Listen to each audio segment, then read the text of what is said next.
Welcome to ASUPPSC। मेरा नाम वंदना सिंह है। इस वीडियो में जो है हम यूपीपीएससी मेंस 2023 के लिए आपको किस तरह से यूपी स्पेशल के जो आंसर है उनको लिखना है, ये हम इसको लाइव देखेंगे कि लाइव आंसर लिखेंगे और किस तरह से आपको अपने सारे जो यूपी स्पेशल के आंसर है उनको कैसे लिखना है, कैसे हैंडल करना है, वो सारी चीज़ें हम इसमें देखेंगे। तो बाकी ये ASUPPSC मेंस आंसर राइटिंग है और इस नंबर पे व्हाट्सएप और टेलीग्राम करके आप इसको ज्वाइन कर सकते हैं। 24 मई से ये बैच स्टार्ट हो रहा है। इसमें पूरा 120 डेज का जो है पूरा शेड्यूल है। इसमें रोज़ आपको 3 क्वेश्चन लिखने होंगे, एथिक्स की केस स्टडी भी होगी। एवरी सैटरडे आपको यूपी स्पेशल मिलेगा। यूपी स्पेशल के अप्रॉक्सीमेटली 90 क्वेश्चंस आपको कराए जाएंगे। एस्से होगा, फुल लेंथ होंगे और ये सारे आपको वेल स्ट्रक्चर्ड आंसर मिलेंगे। और यूपीपीएससी मेंस 2022 में जो है डायरेक्ट 45 क्वेश्चन जो है पूरे आपके जो है आंसर राइटिंग कोर्स से आए थे। तो देखिए क्वेश्चन है, describe the area of a UP affected by soil erosion and also identify the factor responsible for it. तो सबसे पहले आपको देखना है कि क्वेश्चन में क्या पूछा गया है। तो क्वेश्चन में पूछा गया है, पहली चीज ये बेसिकली यूपीपीएससी मेंस 2021 का क्वेश्चन है। तो आपको अगर लग रहा होगा कि यूपी स्पेशल में कुछ नया ऐड हुआ है, तो ऐसी बात नहीं है। देखो पहले भी GS 1 से लेके GS जो 3 है उसमें कम से कम 12 से 15 क्वेश्चन आते थे और अब वो वेटेज जो है बढ़ गया है। अब जो है 40 क्वेश्चन आएंगे। सिंपली जो है आपका वेटेज इंक्रीज हुआ है और ज़्यादा इसमें कुछ आपको घबराने की कोई ज़रूरत नहीं है। और आप अपनी बेसिक जो आपकी नॉलेज है आप वहाँ से वो चीज़ें कर सकते हैं। तो describe the area of UP. Area of UP affected by soil erosion, पहली चीज़ आपको ये बतानी है। दूसरी चीज़ आपको बतानी है कि फैक्टर कौन से रिस्पॉन्सिबल है। फैक्टर रिस्पॉन्सिबल कौन से है। तो जो पहली बार जो आंसर लिख रहे हैं या फिर उनको मैं बता दूं, सबसे पहले आंसर में आपको इंट्रोडक्शन लिखना होता है, फिर उसके बाद बॉडी लिखनी होती है, फिर आप कंक्लूड करते हैं। तो यहाँ जो इंट्रोडक्शन है वो होगा आपका कि आपको बेसिक सॉइल इरोजन की डेफिनेशन देनी होगी। दूसरी चीज आपको कुछ डाटा देना होगा, डाटा ऑफ यूपी कि कितना इफेक्टेड है सॉइल इरोजन से। बॉडी में आपको लिखना होगा एरिया ऑफ यूपी, कौन से इफेक्टेड है सॉइल इरोजन से। तीसरी चीज होगी फैक्टर रिस्पॉन्सिबल,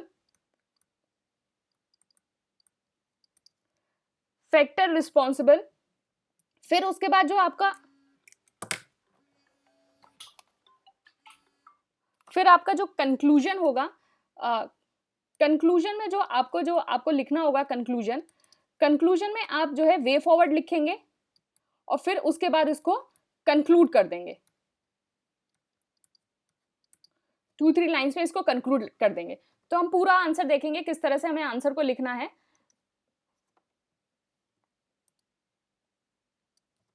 अच्छा, लाइव इसको हम लिखेंगे। तो सबसे पहले क्या करना है, मैंने आपको बताया था सबसे पहले आपको सॉइल इरोजन की डेफिनेशन लिखनी है। तो आंसर होगा soil erosion refers to the wearing away of soils by the forces of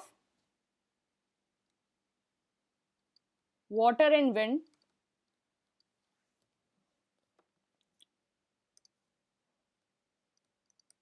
it is both constructive and destructive।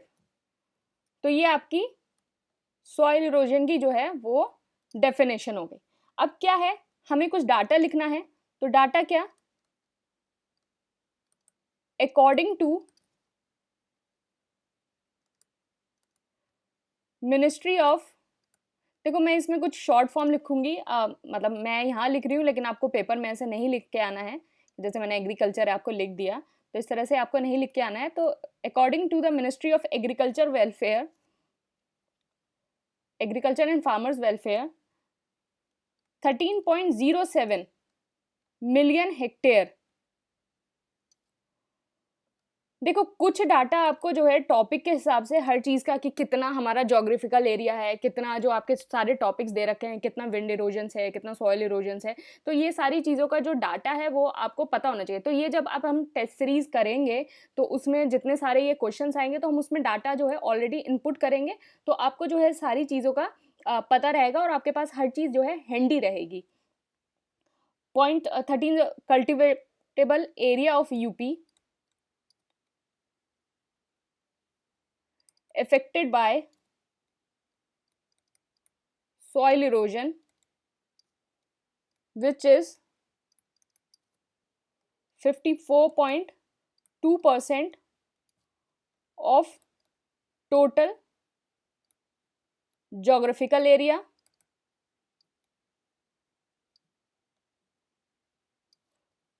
and 70.7% of total cultivated area। यहाँ आपकी जो है ये इंट्रोडक्शन आपका खत्म हो गया। आपने एक बेसिक डेफिनेशन दे दी और आपने जो है एक जो है आपने डाटा दे दिया। फिर आपको क्या पूछा गया है? Area of the UP affected by soil erosion, a factor responsible. तो area affected by soil erosion।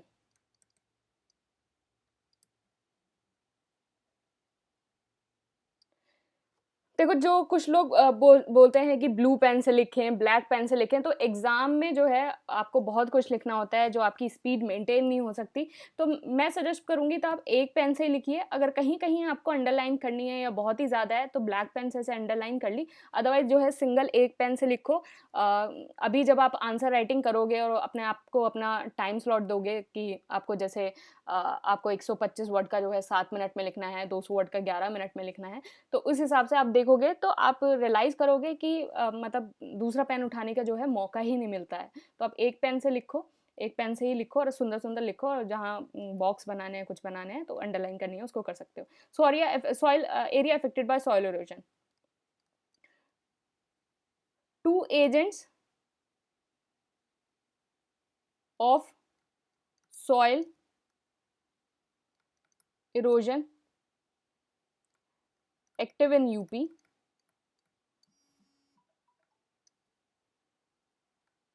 Wind erosion, दूसरा वाटर इरोजन। ये हो गया आपका गली इरोजन। फिर एरिया अफेक्टेड लिख रहे हैं, तो पहला हो गया आपका तराई एरिया। तराई एरिया, तो तराई एरिया जो है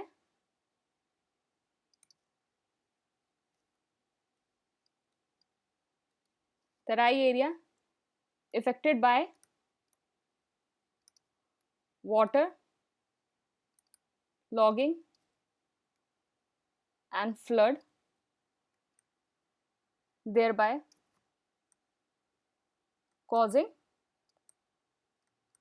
soil erosion।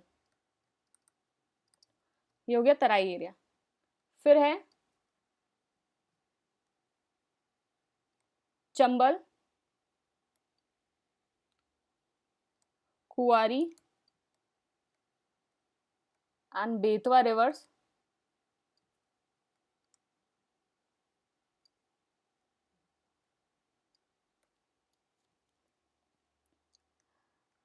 यहाँ रिवाइन और गली इरोजन। देखो, जो ये सिंपल आंसर है, आपको क्या पता होना चाहिए इसमें? सॉइल इरोजन पता होना चाहिए, किस वजह से रिस्पॉन्सिबल सॉइल इरोजन क्या है। ये बेसिक जो है ज्योग्राफी की पार्ट है। बस आपको जो है थोड़ा बहुत जब थोड़ा बहुत जो है उत्तर प्रदेश की नॉलेज होनी चाहिए कि किस एरिया में सॉइल इरोजन हो रहा है, और थोड़ा सा डाटा पता होना चाहिए। बाकी सारी चीज़ें जो है आपकी जनरल, जो आपकी ज्योग्राफी है, जनरल हिस्ट्री है, वहाँ से जो सारी चीज़ें हैं वो कवर हो जाएंगी। तो रिवाइन और gully erosion is the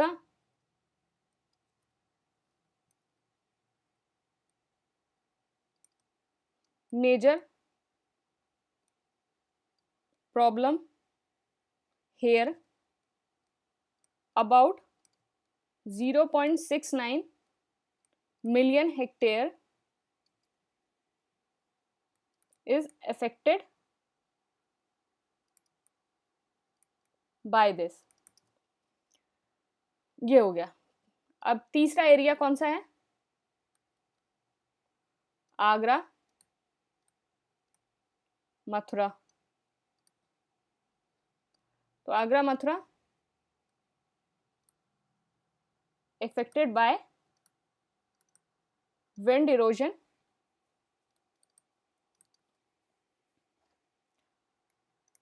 about 0.21 million hectare is affected by this। ये हो गया। अब क्या है, उत्तर प्रदेश का मैप बनाना बहुत ज़रूरी है। तो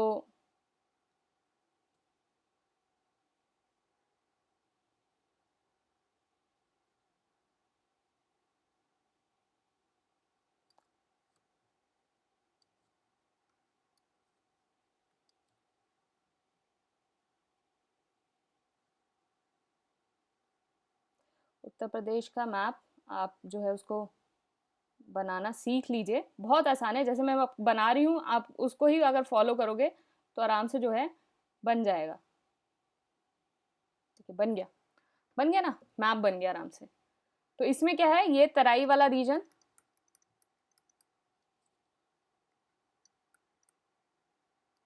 तराई रीजन, यहाँ क्या है, वाटर लॉगिंग एंड फ्लड। फिर आपका ये वाला रीजन है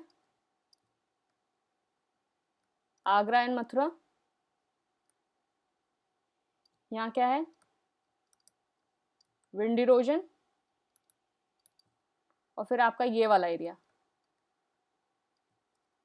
ये क्या है, ये चंबल एरिया। और यहाँ क्या है, गली इरोजन। यहाँ सुंदर सा आपने लिख लिया, area affected by soil erosion in UP. ये आपका उत्तर प्रदेश का मैप हो गया। अब दूसरी चीज क्या पूछी थी इसमें, फैक्टर रिस्पॉन्सिबल। दूसरी चीज ये पूछी ना, factor responsible.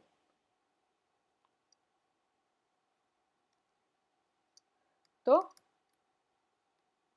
Factor responsible for soil erosion, पहला टोपोग्राफी।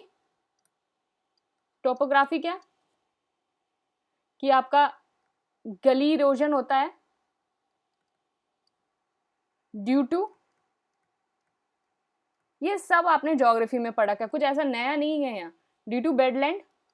उत्तर प्रदेश की यही खासियत है कि आप जो है मैक्सिमम चीज़ें जो है आप अपनी जनरल ज्योग्राफी में आप जो है पढ़ ही लेते हो। आप हिस्ट्री पढ़ लेते हो, आप अपनी ज्योग्राफी में पढ़ लेते हो, आप जनरल जो जीएस है वहाँ चीज़ें पढ़ ही लेते हो।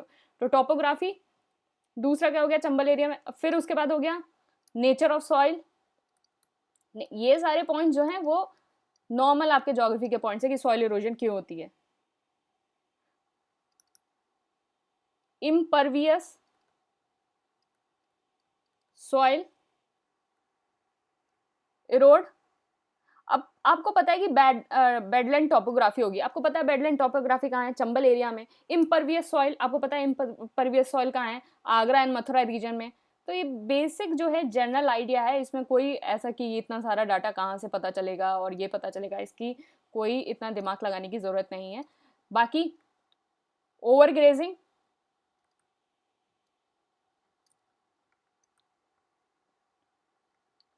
Removal of grass by animals. तीसरा next sorry improper sand mining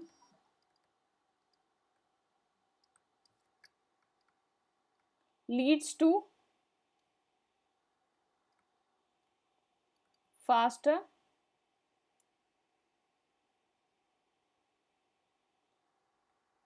flow of water. Next, deforestation. Deforestation क्या करता है? आपका loosen the soil which leads to soil erosion. Next point, ये सब पॉइंट्स आपको पता है, कुछ नया आ रहा है यहाँ? Improper farmer technique,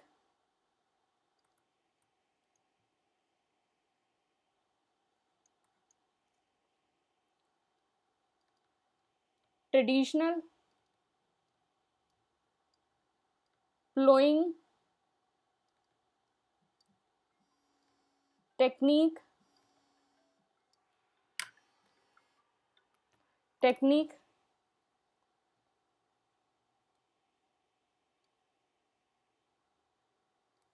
लूजन the soil, तो प्लोइंग टेक्निक। तो ये हो गया फैक्टर रिस्पॉन्सिबल। अब देखो, जब आप कोई चीज नेगेटिव लिखते हो तो एक ना थोड़ा सा उसको पॉजिटिव भी चीजें आपको लिख देनी चाहिए, तो पॉजिटिव चीजें आपको लिख देनी चाहिए। तो यहाँ की मेजर्स क्या अडॉप्ट होंगे? मेजर्स अडॉप्टेड,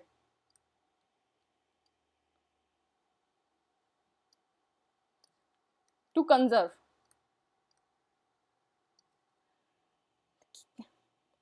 पहला, regulation of land use. Example, मतलब जो रिस्ट्रिक्शन है जो ग्रेजिंग एरिया का, restriction of grazing in eroded forest. दूसरा, नेक्स्ट चीज, एफॉरेस्टेशन करो। फिर next, improved land use practice and crop rotation and use of manures। फिर इंजीनियरिंग में अपनी वो करो, कंस्ट्रक्शन ऑफ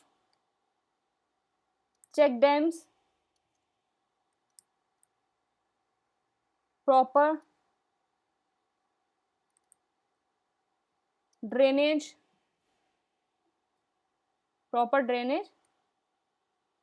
चैनल। ये हो गए मेजर्स अडॉप्टेड।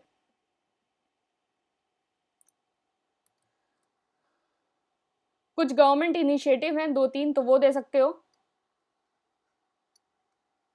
गवर्नमेंट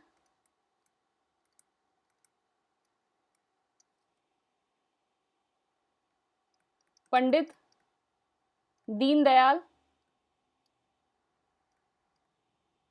उपाध्याय, ये अभी 2022 में स्कीम लॉन्च हुई है बाय उत्तर प्रदेश गवर्नमेंट, तो स्कीम का भी एक दो जो है उनको ध्यान में रखो, एक आध उत्तर प्रदेश की और एक आध सेंट्रल की। Launched by UP government. और स्कीम जब लिखो ना, उसका थोड़ा सा ऑब्जेक्टिव लिख देना कि मतलब जरूरी है। तो इसका क्या है? इम्प्रूवमेंट ऑफ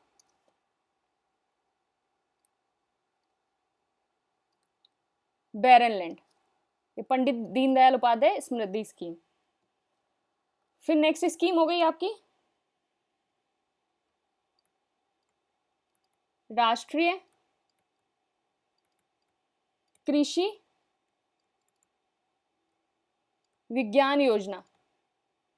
राष्ट्रीय कृषि विज्ञान योजना, ये क्या है? Protect the loss of top soil.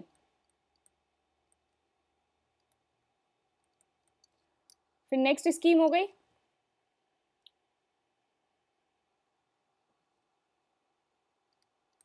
Soil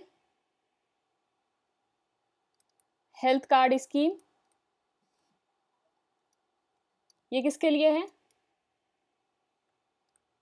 promotion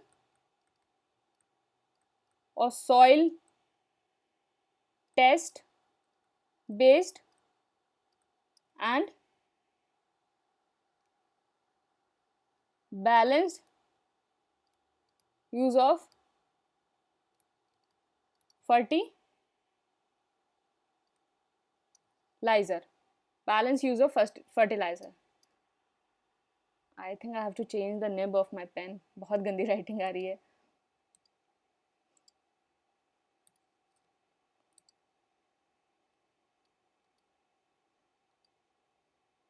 चलिए नेक्स्ट आंसर से दूसरे I will write with the new nib.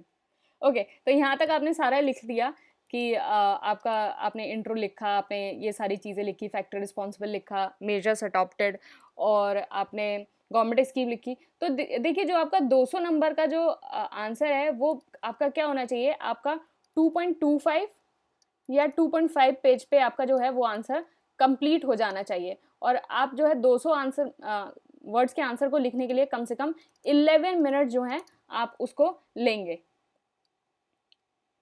तो अब हम क्या लिखेंगे, ये सारा हमने सारा चीज़ें लिख ली. अब हम लिखेंगे,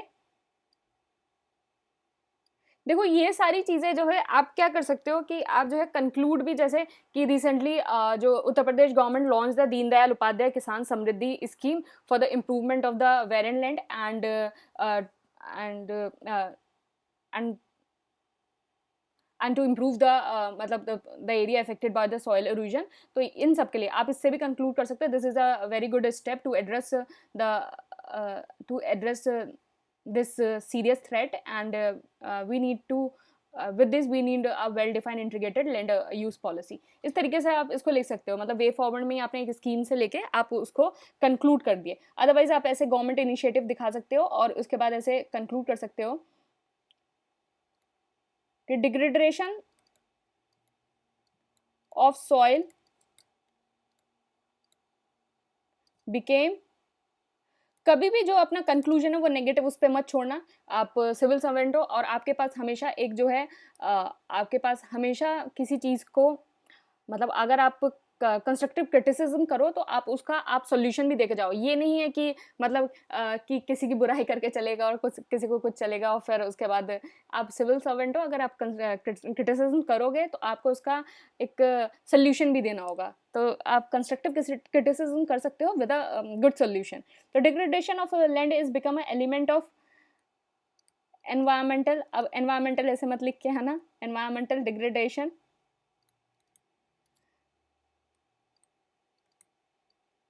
which is serious threat to economic development of Uttar Pradesh. Urgent measure need to be taken to address it with well defined